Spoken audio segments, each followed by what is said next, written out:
प्रथम अध्याय। सत्यनारायण व्रत कथा का पूरा संदर्भ यह है कि पुराकाल में नैमिषारण्य स्थित महर्षि सूत के आश्रम पर पहुंचे ऋषिगण महर्षि सूत से प्रश्न करते हैं कि लौकिक कष्ट मुक्ति, सांसारिक सुख समृद्धि एवं पारलौकिक लक्ष्य की सिद्धि के लिए सरल उपाय क्या है। महर्षि सूत शनकादि ऋषियों को बताते हैं कि ऐसा ही प्रश्न नारद जी ने भगवान विष्णु से किया था।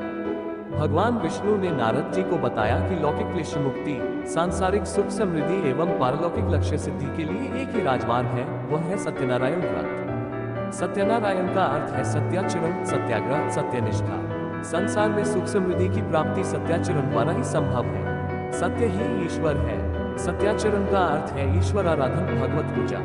कथा का प्रारंभ सूत जी द्वारा कथा सुनाने से होता है। नारद जी भगवान श्री विष्णु के पास जाकर उनकी स्तुति करते हैं।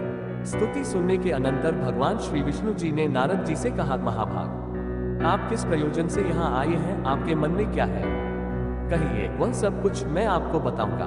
नारद जी बोले, भगवान, मृत्युलोक में अपने पाप कर्मों के द्वारा विभिन्न योनियों में उत्पन्न सभी लोग बहुत प्रकार के क्लेशों से दुखी हो रहे हैं।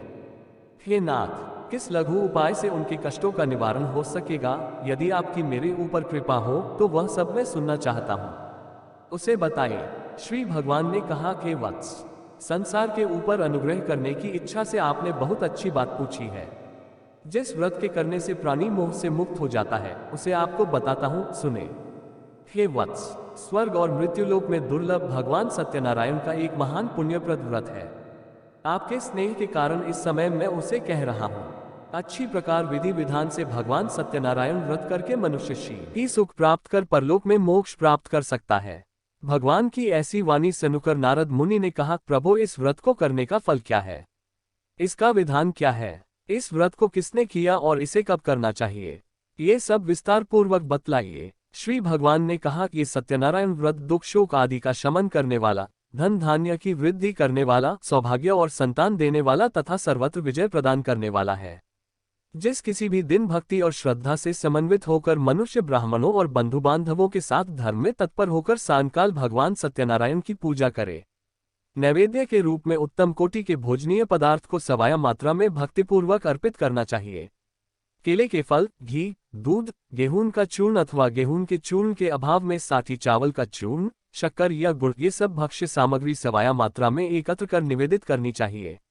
बंधु बांधवों के साथ श्री सत्यनारायण भगवान की कथा सुनकर दक्षिणा देनी चाहिए। तदनंतर बंधु बांधवों के साथ भोजन कराना चाहिए। भक्तिपूर्वक प्रसाद ग्रहण करके नृत्य गीत आदि का आयोजन करना चाहिए। तदनंतर भगवान सत्यनारायण का स्मरण करते हुए अपने घर जाना चाहिए। ऐसा करने से मनुष्यों की अभिलाषा अवश्य पूर्ण होती है। विशेष रूप से कलियुग में पृथ्वीलोक में ये सबसे छोटा सा उपाय है।